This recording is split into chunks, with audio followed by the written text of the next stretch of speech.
11장 38절에서 44절까지입니다. 신약 166쪽에 있습니다.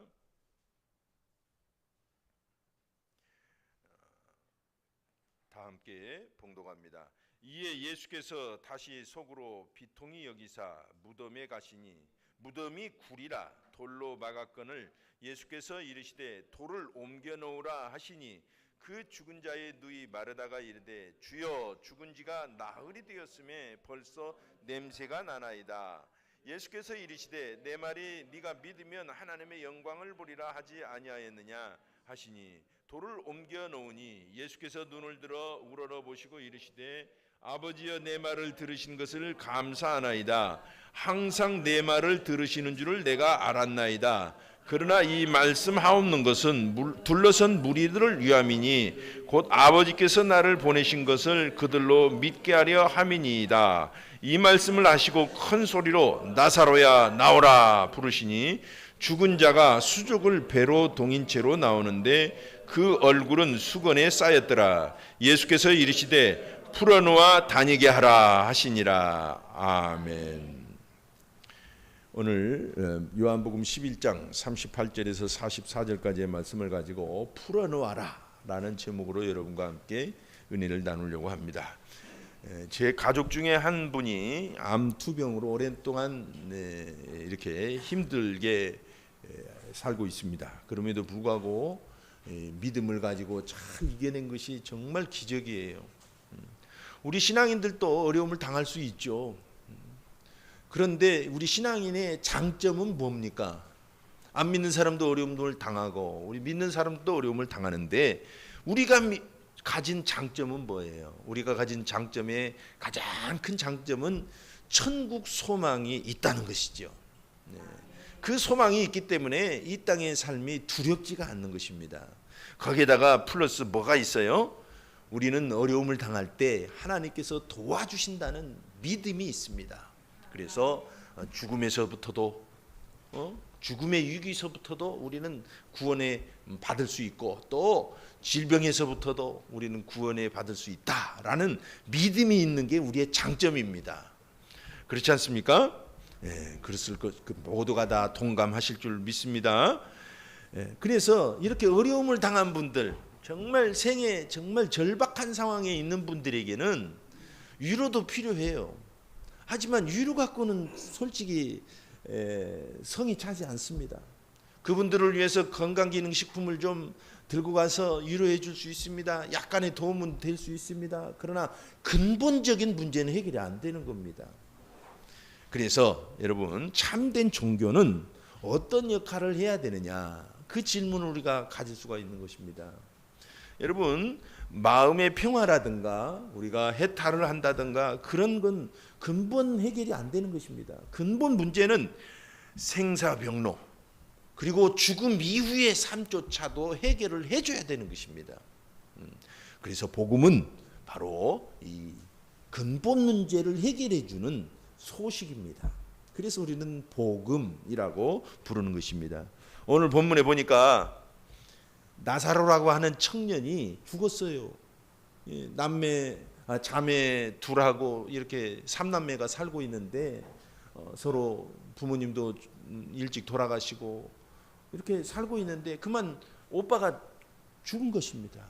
얼마나 집안의 기둥 같은 그 젊은 사람 죽으니까 이 자매에게 정말 고통이겠어요.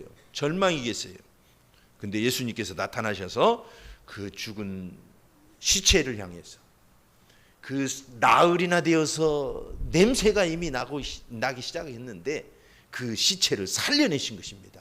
이것이 오늘 본문의 줄거리예요. 여러분 우리가 인생을 살다 보면 정말 건강 문제 정말 무너지고 관계도 깨지고 가정도 깨지고 재정도 정말 완전히 바닥을 치고 행복이 무너져서 죽은 것 같은 그런 삶이 될 수도 있어요. 안 그러면 정말 좋고 안 그래야 되는데 살다 보면 그런 비슷한 일을 경험할 수 있습니다. 어떻게 보면 정말 내 인생이 바닥을 쳐서 냄새나는 인생이 될 수도 있어요. 이미 오래돼서 그 문제가 오래됐기 때문에 또 신앙인들은 이런 고민도 할 수 있어요. 왕년에 내가 은사도 있었고 왕년에 내가 정말 충성도 대단했는데 왜 내 신앙은 이렇게 죽어가지고 냄새나는 그런 존재가 됐을까? 그런 고민도 하실 때도 있을 겁니다. 그럴 때 우리는 이 근본 문제를 해결해야 되는 것입니다. 어떻게 해결할 수 있을까요? 오늘 본문을 보면 정말 저나 여러분이나 정말 인생의 그 근본 문제를 해결하는 정말 중요한 신앙의 그 열쇠를 우리에게 주고 있어요. 오늘 세 가지를 살펴볼 텐데 이 놀라운 이 신앙의 열쇠는 여러분들이 많이 들어보셨을 것입니다. 그런데 적용을 안 하셨기 때문에 효과를 못 본 거예요. 오늘 잘 들어보시고 저와 여러분이 삶에서 반드시 적용해서 근본 문제들을 해결해 나가는 그런 은혜를 누리도록 하겠습니다. 첫째는 어떻게 해야 되느냐면 막힌 것을 뚫어야 돼요. 막힌 것을. 여러분 모든 복이라는 것은 이런 것은 막힌 것을 뚫는 데서부터 시작을 해요. 오늘 본문을 보면 이 나사로가 죽어가지고 이 젊은이를 저 동구 밖에 한 굴에다가 이 안치를 시켜놓고 돌로 무덤을 막아놨어요. 예수님 그곳에 도착하셔서 그를 살려내려고 하시는데 먼저 해야 될 일이 뭐겠습니까? 예수님께서 하시는 일이 저들에게 말해야 될 일이 뭐겠습니까? 그 돌 입구를 굴러놓은 그 돌 입구를 치우라는 것입니다. 이것을 제거해야 살려서 예수님께서 끌어내실 때 걸어 나올 거 아니에요. 막혀 있으면 안 될 거 아니에요. 예. 그래서 예수님께서는 이 무덤 앞에 오셔서 말씀하십니다. 돌을 옮겨 놓으라. 그랬더니 그 죽은 자의 누이 마르다가 뭐라고 말해요? 주여 죽은 지가 나흘이 되었음에 벌써 냄새가 나나이다. 냄새 난다고 그러는데 예수님 그런 거 아랑곳하시지 않고 계속 말씀하십니다. 내 말이 네가 믿으면 하나님의 영광을 보리라 하지 아니하였느냐. 그렇게 말씀하셔요. 여러분 우리 신앙생활에서 하나님의 은혜를 못 누리는 이유는 세 가지입니다. 뭡니까? 몰라서, 속아서, 약해서. 그렇기 때문에 우리는 해야 될 일이 뭐예요? 먼저는 믿어야 됩니다. 하나님의 말씀을 믿어야 돼요. 그리고 둘째로는 막힌 것을 뚫어야 되는 것입니다.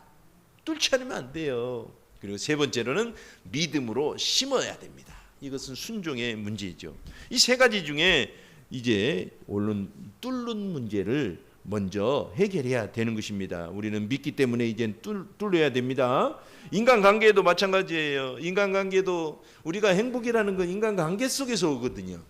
우리가 뭐 많은 재산을 가졌거나 성취했거나 그것은 잠깐 기쁨을 줄 뿐이지 진정한 행복은 인간들 사이에서 오는 겁니다. 가족 간의 관계, 친구 간의 관계, 직장에 가면 동료와의 관계에서 거기에서 행복을 누리는 거예요. 근데 갈등이 있으면 어떻게 돼요? 그건 불행이죠.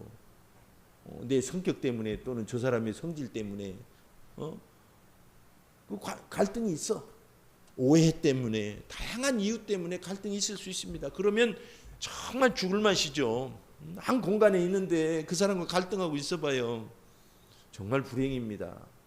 그래서 마태복음 5장 23절 보면 하나님께 기도하다가 누군가와 원망 들을 만한 일이 생각나면 바로 가서 화해를 하라고 말씀하세요. 그렇지 않으면 우리가 정말 신앙생활해도 행복을 놓칠 수가 있거든요. 인간관계뿐만 아니잖아요. 하나님과의 관계에서도 이게 가장 근본적인 문제인데 막혀 있으면 안 돼요.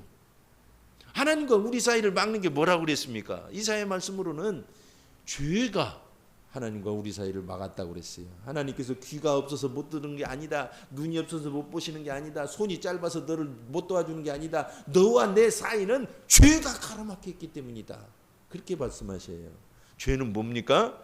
하나님과 관계없이 살아가는 그런 태도나 행동입니다. 그리고 우리가 남을 속이고 때리고 하는 것들은 죄의 열매라고 볼 수 있어요. 진짜 근본적인 죄는 하나님을 떠난 거예요. 그것 때문에 하나님과 우리 관계가 막힌 겁니다. 그래서 우리는 하나님과의 관계를 회복해야 돼요. 중간에 마귀가 장난할 수도 있습니다. 우리는 그걸 무찔러야 됩니다. 우리는 육신의 생각도 로마서 8장 7절 보면 우리 육신의 생각, 그냥 우리 인간의 자연인의 생각 자체가 하나님과 원수가 된다고 그랬어요. 그래서 이 모든 것을 다 제거해야 하나님과의 관계가 회복이 된 겁니다. 자, 그래서 예수님이 이 땅에 오셨어요. 예수님께서 말씀하십니다. 내가 곧 길이요 진리요 생명이니 나로 말미암지 않고는 아버지께로 올 자가 없느니라. 로마서 요한복음 14장 6절 그렇게 말씀하시죠. 그래서 이 막힌 것을 예수님을 통해서 해결해 나가는 것입니다. 여러분 인생에서 막힌 게 뭐가 있어요? 한번 생각해 봅시다. 내 인생엔 이런 게 막힌 것 같다. 말 안 해도 됩니다. 여러분 속으로만 생각해도 돼요. 그럼 그걸 어떻게 옮겨야 돼요? 어떻게 막힌 것을 뚫습니까? 어떻게 그것을 해결해 나가야 됩니까? 안 믿는 사람은 그런 말을 해요. 삼자가 끼었네, 뭐 사주 팔자가 안 좋네. 목사님은 목사가 될 사주입니다, 팔자입니다. 그렇게 말하기도 하고 구술해야 되네. 세상에 그래서 수백만 원씩 들여갖고 구술해요. 여러분 굿이라는 건 뭐예요? 큰 귀신 데려다가 작은 귀신 쫓아내는 거예요. 아니면 그 귀신들을 달래는 거예요. 달래는 거. 귀신들은 결코 우리에게 이로움을 주지 않습니다. 도둑이 오는 것은 도둑질하고 죽이고 멸망시키는 것뿐이라 그랬어요. 그러나 예수님이 오신 것은, 하나님의 아들이신 예수님이 오신 것은 우리로 하여금 생명을 넘치게 더 풍성히 하려 하심이라고 요한복음 10장에 말씀하고 있습니다. 할렐루야. 그래서 우리는 이 모든 막힌 것을 뚫어야 되는데 어떻게 뚫느냐? 재정이 막혔습니까? 재정이 막힌 것은 아마 가난의 영 때문일 수도 있고 또는 인색함일 수도 있고 너무나 상황이 어렵기 때문에 그런 상황에 빠질 수도 있어요. 재정이 막힌 것을 뚫어야 됩니다. 건강이 막혔습니까? 뚫어야 돼요. 우리는 건강에서 요즘 이 혈액이 굉장히 중요하다는 거 아시잖아요. 혈액이 순환이 원활하게 돼야 돼요. 막힌 것이 뚫려야 돼요. 그래서 우리는 우리 인생이 냄새가 나더라도 기어이 하나님의 은혜로 이 문제를 해결해 나가기를 결심합시다.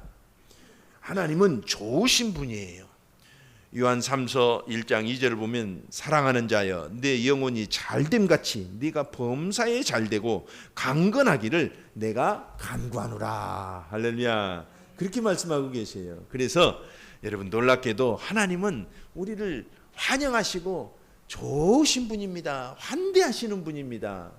결코 예수님께 와서 우리는 정말 실망을 또는 인생이 부도나지 않습니다. 하나님께 오면 반드시 우리 인생의 문제들이 해결되기 시작해요.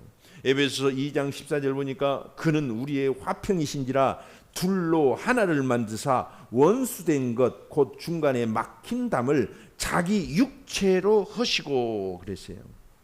육체가 뭐예요? 십자가에 달리신 예수님의 몸이잖아요. 죽으신 몸을 뜻한 거예요. 죽임을 당하신 몸. 이 예수님의 죽임을 당하신 몸, 그 몸이 우리의 죄만 용서하신 게 아닙니다. 하나님과 우리의 관계에 막힌 것을 뚫어버리는 역할도 하신 거예요. 할렐루야. 인생을 그래서 십자가 앞에 나가는 것입니다. 그래서 우리는 근본 문제를 해결하려면 막힌 것을 뚫어야 되는데 그래서 우리는 십자가에 오는 것입니다. 그리고 막힌 것을 뚫었으면 두 번째로 해야 될 일이 있습니다. 어떻게 해야 될까요?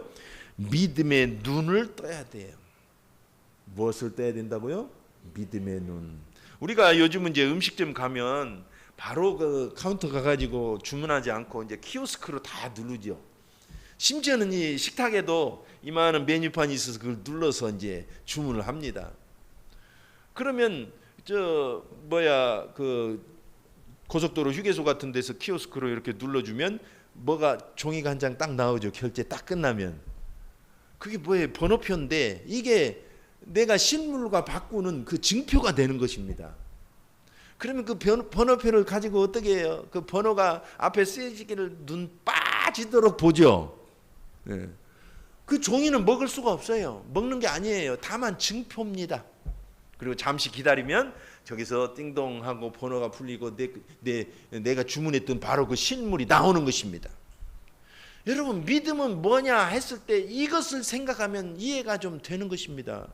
여러분, 뭐냐면 모든 하나님의 응답은 실물이 먼저 오는 게 아니에요. 사람들은 실물을 막 구하느라고 믿음의 그 단계를 놓쳐버리기 때문에 응답을 못 받는 경우가 많습니다. 하나님은 먼저 우리에게 약속의 증표를 주시는 것입니다. 약속의 말씀을 우리에게 주시는 거예요. 마치 서류를 꾸며서 주시는 것처럼, 마치 증표, 번호표를 주시는 것처럼 우리에게 약속을 먼저 주셔요. 그 약속을 붙잡는 것입니다. 아시겠죠? 그래서 시편 107편 20절 보면 그가 그의 말씀을 보내어 그들을 고치시고 위험한 지경에서 건지시는도다 그러셨어요. 이 법칙을 잘 모르면 막 다짜고짜 하나님 한번 기도고 실물 안 내려오면 실망하기가 쉬워요. 여러분, 그러면 안 됩니다. 먼저 약속의 말씀을 붙잡고, 오늘 본문도 보면은 41절부터 보면 예수님께서 벌써 무덤 앞에 오셔서 무덤의 문을 이렇게 열어 제끼라고 하시고 하신 말씀이 뭐라고 그래요? 바로 하나님께 감사 기도를 드리는 거예요. 살려내는 장면이 없었어요. 그냥 감사 기도. 벌써 예수님은 믿으신 것입니다. 아직 냄새가 나는데, 아직 냄새가 나는 시체인데 예수님은 이미 마음속으로 기도한 바를 하나님께서 들어주셨다는 것을 믿고 감사 기도를 드리는 거예요. 놀랍지 않으세요? 그게 믿음인 것입니다. 그래서 41절, 아버지여 내 말을 들으신 것을 감사하나이다. 항상 내 말을 들으시는 줄을 내가 알았나이다. 그러나 이 말씀하옵는 것은 둘러선 무리들을 위함이니 곧 아버지께서 나를 보내신 것을 그들로 믿게 하려 함이니이다. 그러시세요. 여러분, 예수님께서 감사했다는 건 뭡니까? 벌써 응답에 대한 믿음이 있으셨다는 것입니다.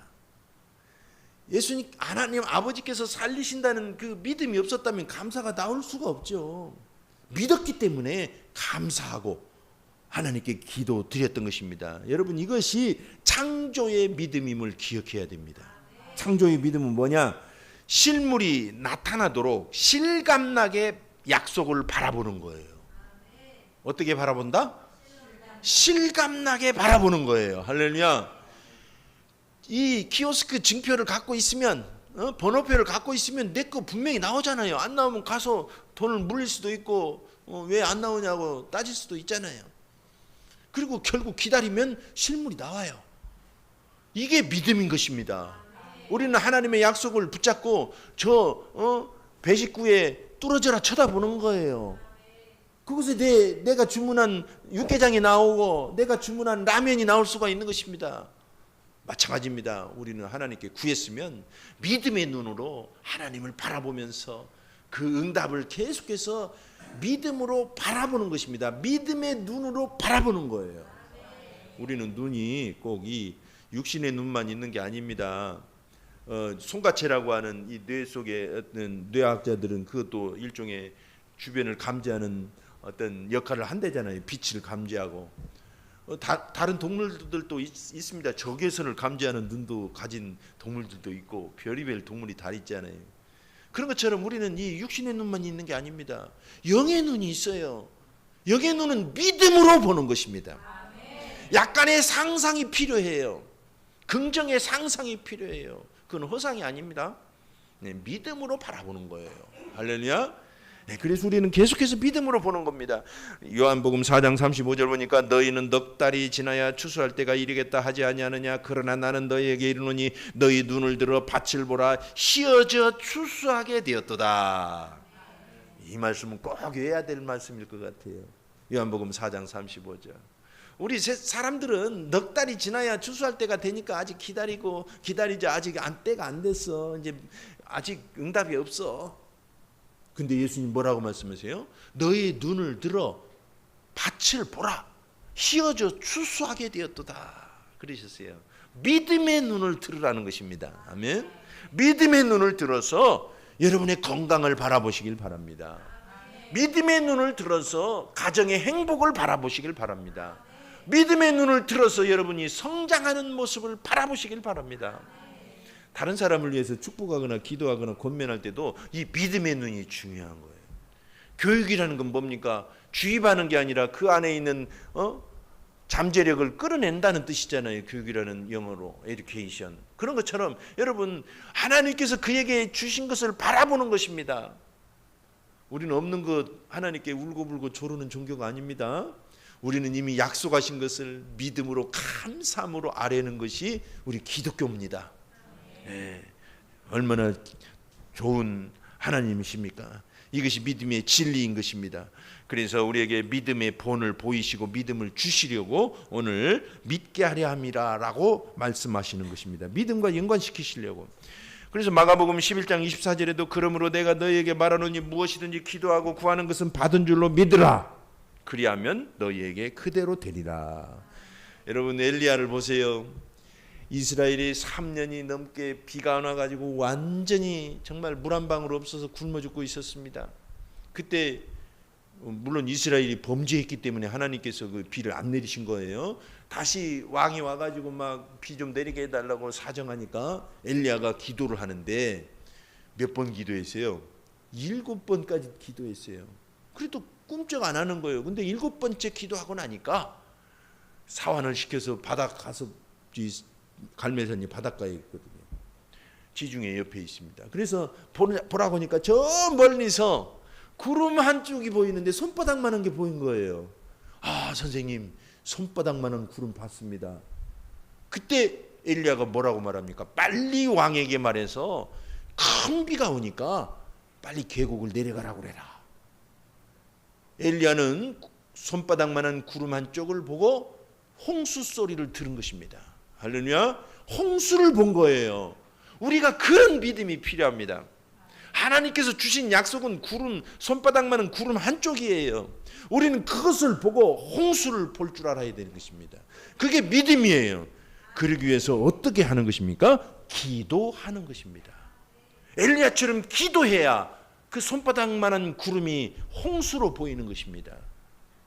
이것이 우리가 기도하자는 이유예요. 여러분 조사를 해보면 우리 기도 제목의 제일 큰 문제는 건강 문제예요, 재정 문제예요, 자녀 문제예요. 제가 통계 내봐서 알아요. 그래서 제 별명을 지어놨잖아요. 빅3. 이런 거 정말 해결하려면 기도해야 되는 것입니다. 그리고 그렇게 되어지고 하나님이 도우신다는 걸 믿음으로 바라봐야 돼요. 우리가 늘 외치는 이 복음의 말씀은 자기를 이기고 환경을 이기고 흑암을 이겨서 교회와 가정과 직장을 천국으로 일구는 능력이라고 말씀하는데 그런 걸 경험하려면 기도해야 됩니다. 기도하고 믿음으로 바라봐야 돼요. 기도하면서도 자꾸 엉뚱한 거 보면 안 됩니다. 기도하고 믿었다고 하면서 자꾸 부정적인 걸 보고 또 그런 실패하는 자기의 모습을 상상하고 앞으로 막 자기가 어떻게 참혹하게 될지 모르겠다고 막 그렇게 상상하고 그러면 안 돼요. 악몽 같은 것을 조심해야 돼요. 그래서 악몽은 기도로 물리치고 꿈을 자꾸 거꾸로 만들어야 돼요. 좋은 꿈을 꾸고 좋은 생각을 해야 그렇게 믿음의 장이 열리는 것입니다. 네, 이것이 믿음의 눈을 뜨는 것입니다. 그래서 히브리서 11장 1절 보면 믿음은 바라는 것들의 실상이요 보지 못하는 것들의 증거니 선진들이 이로써 증거를 삼았느니라 그러셨어요. 믿음은 바라는 것입니다. 바라보는 거예요. 하나님의 응답을 믿음의 눈으로 바라보는 것입니다. 오늘 이 눈을 여러분들이 활짝 뜨신 줄 믿습니다. 그리고 이렇게 믿음의 눈을 뜨면 끝으로 해야 될 일이 꼭 있습니다. 그건 뭐냐면 생명을 불러내야 돼요. 어떻게 하라고요? 생명을 불러내는 것입니다. 호랑이도 제 말하면 나타난대요. 우리나라는 이제 호랑이가 멸종돼 가지고 우리나라 정말 이 작은 한반도에 엄청난 맹수들이 살았더라고요. 과거에 세계에서 가장 밀집도가 높게 살았어요. 표범, 호랑이, 곰. 근데 이제 곰은 북한에 있어요. 우리나라는 반달곰이 있지만 북한에 큰 곰들이 있더라고요. 그리고 표범이 북한에 보고되고 있고 늑대도 있고. 근데 호랑이는 지금 저기 시베리아 우리 토종 한국 백두산 호랑이들이 넘어오는 장면이 많이 포착된대요. 머지않아 저 천생산에 호랑이가 나타날 겁니다. 근데 하여튼 이 호랑이도 제 말하면 나타난다는 속담이 있잖아요. 뭐예요? 자기 부른 줄 알고 나타난다는 거예요. 이거 그냥 한 소리가 아니죠. 우리가 살다 보니까 정말 인생이 그렇다는 걸 안 거죠.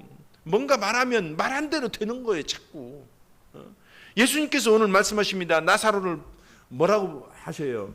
큰 소리로 나사로야 나와라 부르시니 죽은 자가 수족을 배로 동인 채로 나오는데 그 얼굴은 수건에 쌓였더라. 예수께서 이르시되 풀어놓아 다니게 하라 하시니라 그랬었어요.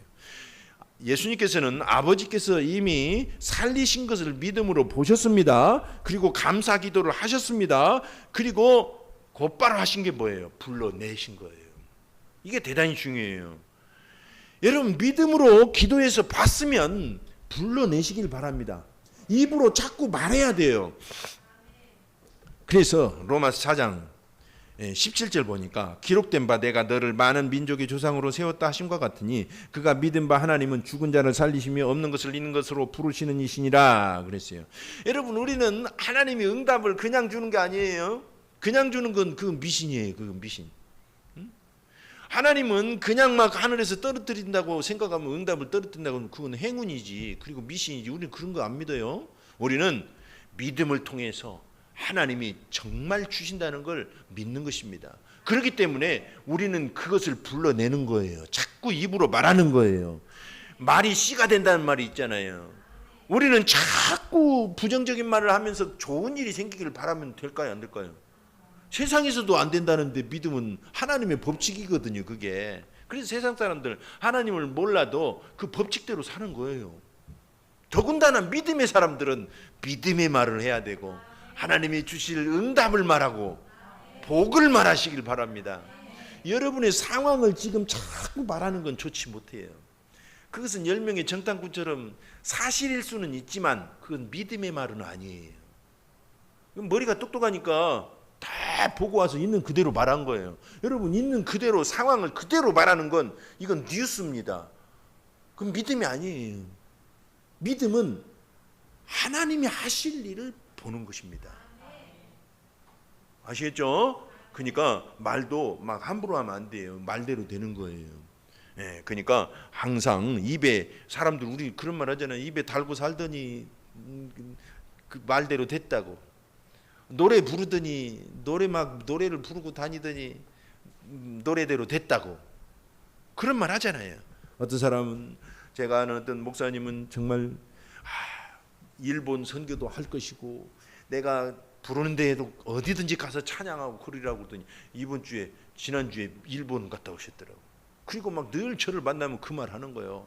믿음대로 된다고. 막 놀라워요. 말대로 된다고. 말을 잘해야 된다고. 젊은 분인데 젊은 목사님인데 저를 막 그렇게 얘기해요. 대단하더라고요. 여러분 우리는 정말 원하는 게 있다면 입으로 말을 하고 오늘 말씀처럼 막힌 것을 먼저 뚫고 그리고 나서 믿음의 눈으로 자꾸 실감나게 바라보고 입으로 말을 해야 되는 것입니다.